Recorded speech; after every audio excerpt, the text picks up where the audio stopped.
우리가 매일 내는 세금은 도대체 어디로 가고 있을까요? 그리고 많은 분들이 궁금해하는 질문이 있습니다. 경기도, 서울, 인천. 수도권의 새 지방정부는 지난 몇 년 동안 도대체 얼마나 많은 돈을 썼을까요? 그리고 그중 예산에 가장 크게 들린 곳은 어디였을까요? 오늘은 누가 잘했다, 누가 못했다는 정치적인 결론부터 정해놓고 시작하지 않겠습니다.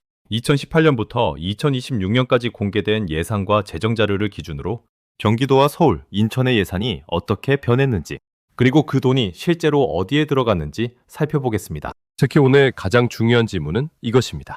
예산을 가장 많이 늘린 지방정부는 어디였고, 그 결과 재정 상태는 어떻게 변했을까? 먼저 한 가지 분명히 해야 합니다. 여기서 말하는 정부는 중앙정부가 아닙니다. 경기도는 도지사, 서울은 서울시장, 인천은 인천시장으로 대표되는 지방정부를 의미합니다.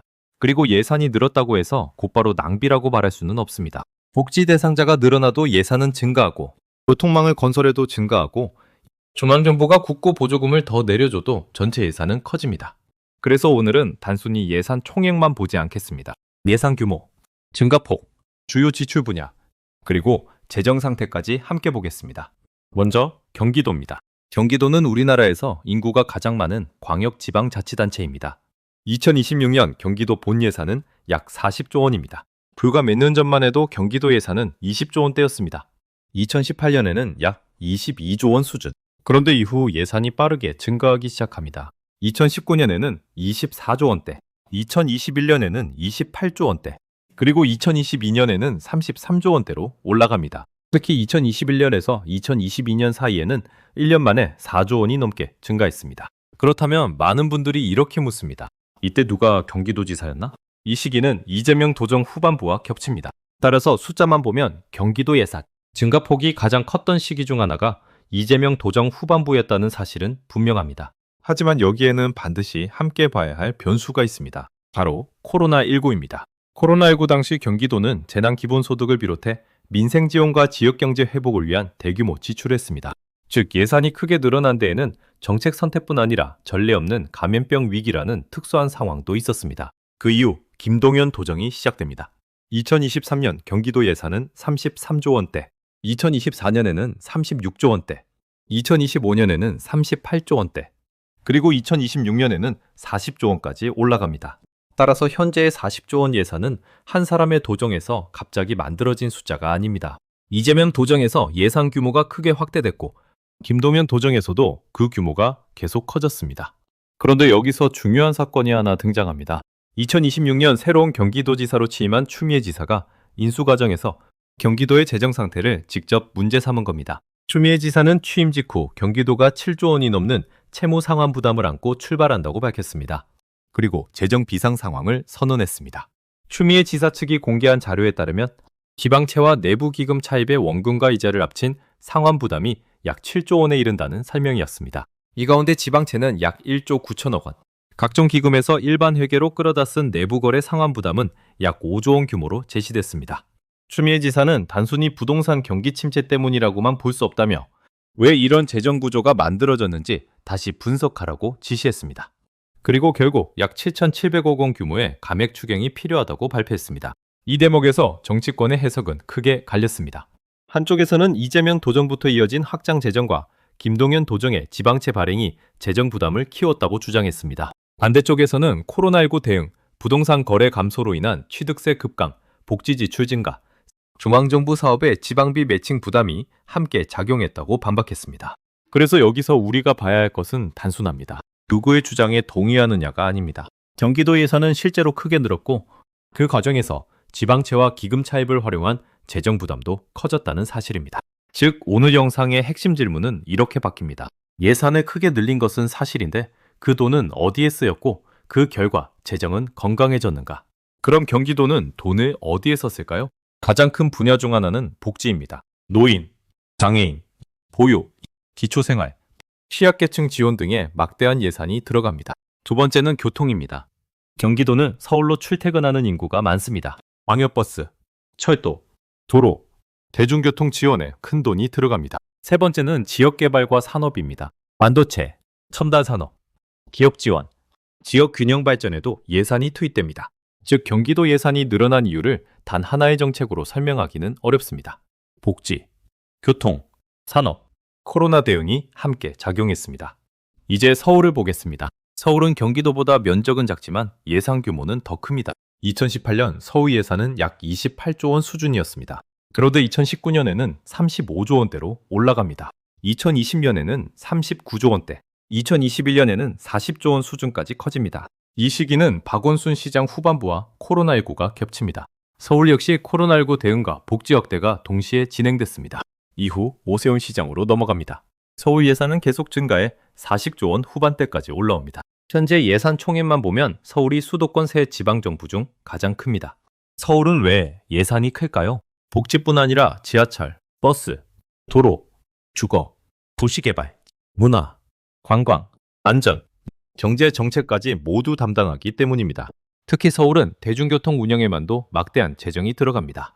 여기에 저출생, 돌봄, 주거 지원까지 늘어나면서 복지 예산도 계속 커졌습니다. 마지막으로 인천입니다. 인천은 서울과 경기도보다 예산 규모는 작지만 증가 속도는 눈에 띕니다. 2019년 처음으로 10조 원을 넘어섰습니다. 이후 11조, 12조, 14조 원대로 증가했고 2026년에는 약 15조 원 규모가 됐습니다. 인천 역시 복지가 가장 큰 분야 중 하나입니다. 교통, 지역개발, 교육, 문화, 환경, 미래 산업이 뒤를 잇습니다. 특히 인천은 국제공항과 항만, 경제자유구역이 있기 때문에 다른 지방정부와는 다른 재정구조를 가지고 있습니다. 이제 세 지역을 한 번에 비교해 보겠습니다. 현재 예산 총액만 보면 서울이 가장 큽니다.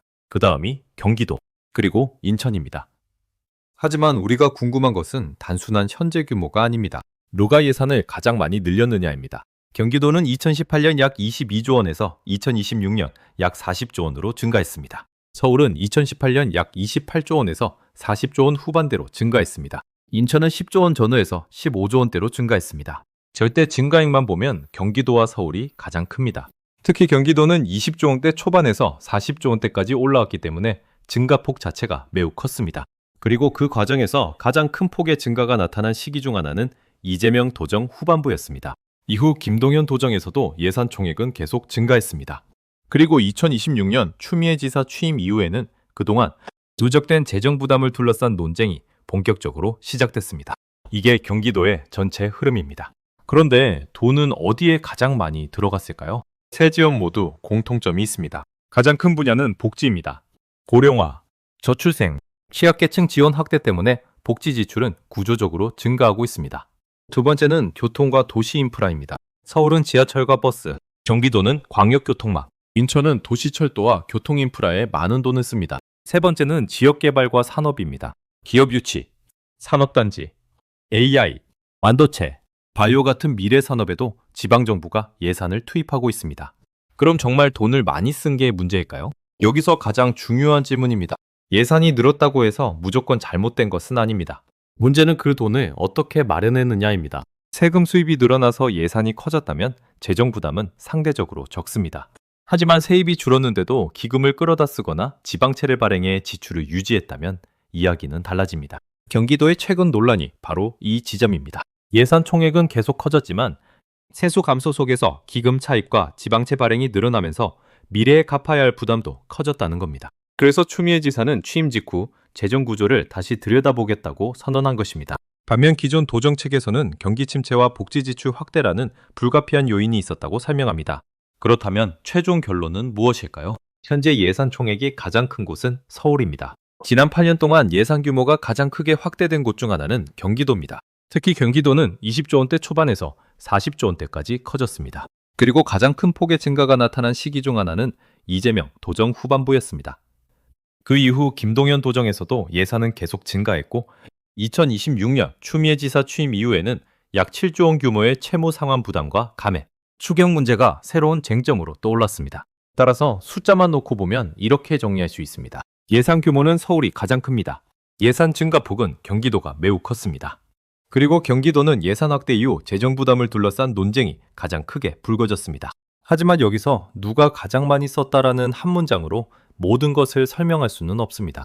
코로나19, 복지 확대, 세수 감소, 교통과 산업 투자, 국비 매칭 부담이 함께 작용했기 때문입니다. 우리가 정말 봐야 할 것은 단순한 예산 총액이 아닙니다. 내가 낸 세금이 어디에 쓰였는지, 그 돈으로 무엇이 달라졌는지, 그리고 그 지출을 감당할 재정 여력이 남아있는지입니다. 다음의 뉴스에서 예산이 몇 조 원 늘었다는 말을 들으면 세 가지를 확인해 보세요. 첫째, 어디에 썼는가? 둘째, 실제로 얼마나 집행했는가? 셋째, 그 돈을 세금으로 마련했는가? 아니면 빚과 기금 차입으로 마련했는가? 이 세 가지를 보면 단순한 정치 공방이 아니라 숫자 뒤에 숨은 실제 재정 상태를 훨씬 정확하게 볼 수 있습니다. 오늘의 경제 한입은 앞으로도 단순히 숫자를 전달하는 것이 아니라 그 숫자가 우리 세금과 생활에 어떤 의미를 갖는지 끝까지 살펴보겠습니다. 좋아요, 구독 부탁드립니다. 감사합니다.